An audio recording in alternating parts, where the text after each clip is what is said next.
नमस्कार व्यूअर्स, मैं हूं अमीश देवगन और आप देख रहे हैं वीकेंड का सबसे प्रामाणिक कार्यक्रम ये देश है हमारा।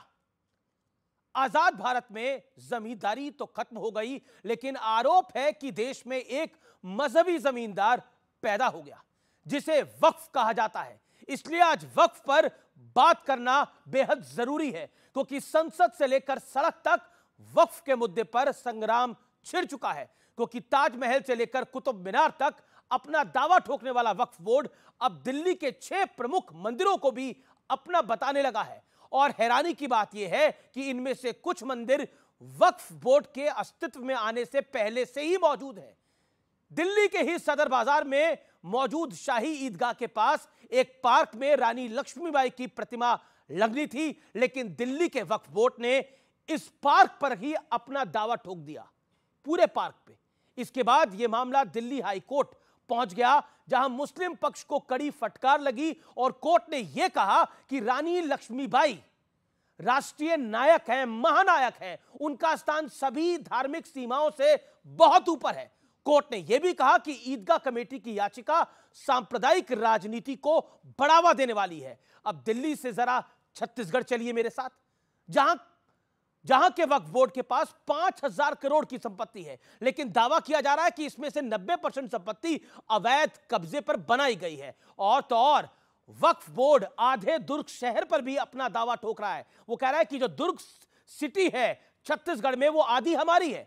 अब बिहार की कहानी सुन लीजिए, जहां पटना से 30 किलोमीटर दूर एक गांव को वक्फ ने अपनी संपत्ति घोषित करते हुए यहां के लोगों को 30 दिन में गांव खाली करने का फरमान सुना दिया। खास बात यह है कि इस गांव की 95% आबादी हिंदू है और यह सत्य और तथ्य है। और यह कहानी यहीं तक सीमित नहीं है। देश का कोई ऐसा राज्य नहीं है जहां वक्फ की मनमानी के सबूत ना मिले, लेकिन जब वक्फ कानून में संशोधन की बात आई तो भारत तो छोड़िए, जाकिर नायक जैसे कट्टर मौलाना भी बेचैन हो गए। कहा जा रहा है कि इस्लामिक देश भारत में वक्फ के लिए एक बहुत बड़ा एजेंडा चला रहे हैं। सवाल है कि जब देश में सिखों के लिए, जैन समुदाय के लिए, ईसाइयों के लिए, पारसियों के लिए कोई विशेष अधिकार नहीं है, कोई स्पेशल कानून नहीं है, तो फिर देश की दूसरी बड़ी बहुसंख्यक आबादी को यह प्रिविलेज क्यों है? आज इसी पर जनता जनार्दन के बीच, मेरे युवा मित्रों के बीच देश की सबसे बड़ी बहस, देश का सबसे बड़ा मुद्दा वक्फ।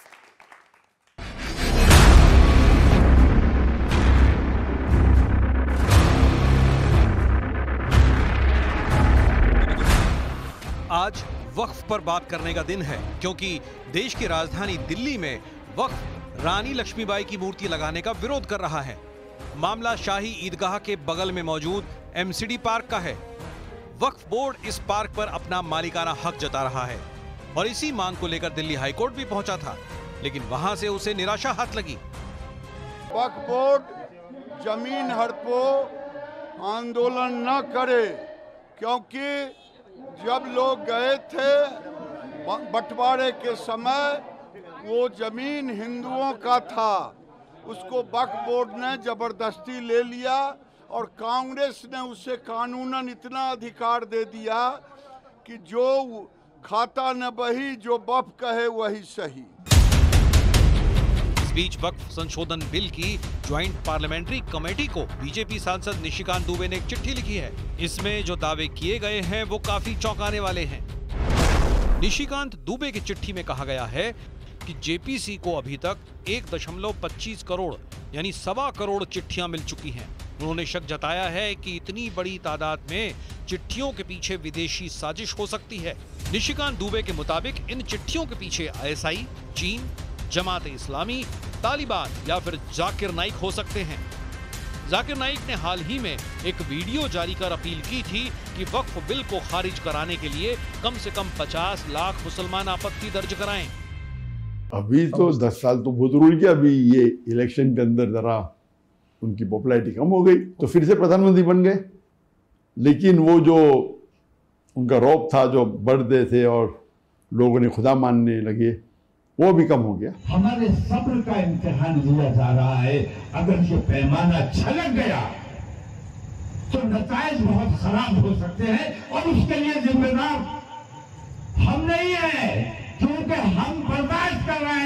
हम पर समझाए जा रहे हैं। नरेंद्र मोदी की सरकार है, वो वक्फ प्रॉपर्टीज को बचाने के लिए, वक्फ प्रॉपर्टीज को डेवलप करने के लिए, वक्फ प्रॉपर्टीज में एफिशिएंसी लाने के लिए ये बिल नहीं लाई है। ये बिल इसलिए लाया गया है ताकि हमेशा के लिए वक्फ बोर्ड को खत्म कर दिया जाए। ये इस्लाम के शजर को उखाड़ के फेंकने की साजिश है। जो हुकूमत का मंसूबा है उसको कामयाब नहीं होने देंगे।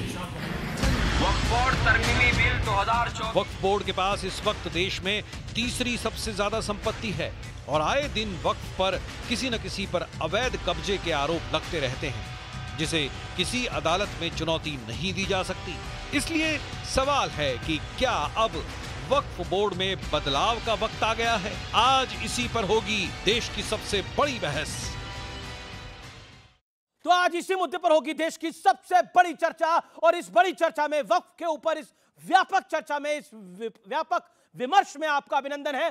जोरदार तालियों से अभिनंदन करिए मेरे मेहमानों का। यहां पर आपका स्वागत है, मेरे युवा मित्रों का स्वागत है। बहस के मुद्दे क्या हैं? बहस के मुद्दे आपको मैं बता देता हूं। भारत जैसे सेकुलर देश में वक्फ बोर्ड की जरूरत क्या है, यह बहस का मुद्दा नंबर 1। मुसलमानों को वक्फ तो बाकी आबादी को यह विशेष अधिकार क्यों नहीं? सिखों को, जैनों को, पारसियों को, ईसाइयों को यह अधिकार क्यों नहीं? हिंदुओं को यह अधिकार क्यों नहीं? वोट बैंक के लिए वक्फ को असीमित अधिकारों का गिफ्ट दिया गया कांग्रेस की सरकार के अंदर और बाकी सरकारों के अंदर। यह एक मूल प्रश्न है। आज इस चर्चा का मैं आगाज करता हूं, परिचय करा देता हूं